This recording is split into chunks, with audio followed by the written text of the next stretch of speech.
Lotteries are by no means a modern invention. The emperors of ancient Rome held them for entertainment. European monarchs used state lotteries to help fund their extravagant lifestyles. And the American colonies held lotteries to finance roadwork and construction projects. Pressure from the church and widespread fraud led many countries to ban lotteries during the 1800s. But governments eventually reconsidered. They just couldn't resist milking that cash cow.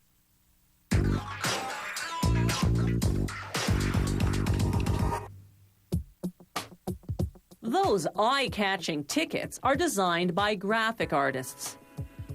A technician takes the design, separates it by color, then sends the information to a machine called an image setter, which generates one negative per color. Next, they place the appropriate colored film under each negative and expose it to ultraviolet light. This hardens the color not shielded by the dark portions of the negative.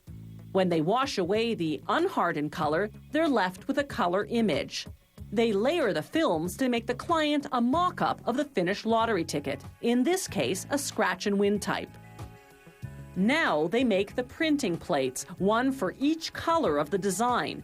First, for the non-playing area, everything outside the scratch zone.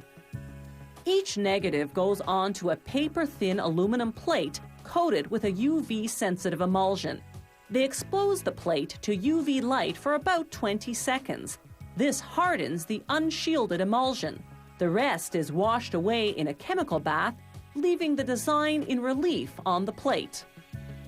For the ticket's playing area, the same process, but instead of an aluminum plate coated in emulsion, they use one made of photopolymer, a light-sensitive plastic.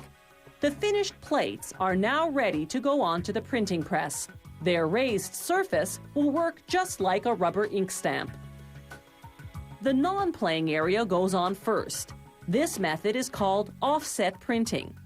The press applies up to 9 different colors, one after another, from lightest to darkest. High-intensity UV lights dry the ink in the mere half-second between color applications.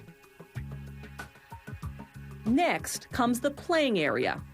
A high-speed inkjet printer first applies the game numbers, chosen randomly by computer. Infrared lamps dry the ink in a split second. A strobe light enables the press operator to do spot checks as the tickets whiz by at a rate of 5 meters per second. Then the printer gives each ticket a unique barcode. This enables ticket vendors to scan your ticket to see if you've won.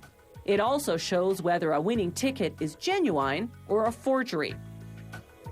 The next machine seals the game numbers with layers of varnish, then applies 6 coats of scratchable ink. An electronic scanner checks the positioning of the scratchable ink, making sure it hides the numbers. The first 3 scratchable ink coats are black, the next 3 white. All those layers to keep cheaters from holding the card up to the light to see the numbers. Now they can finally print the playing area design onto that white background. In this case, a crossword design.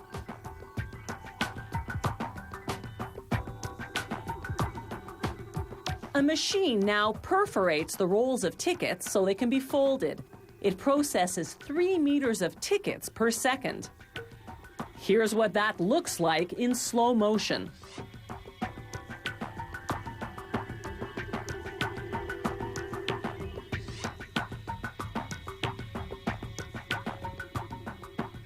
The next machine folds the tickets along the perforation lines into piles called fan folders. Goodbye slow motion. Here's the actual speed.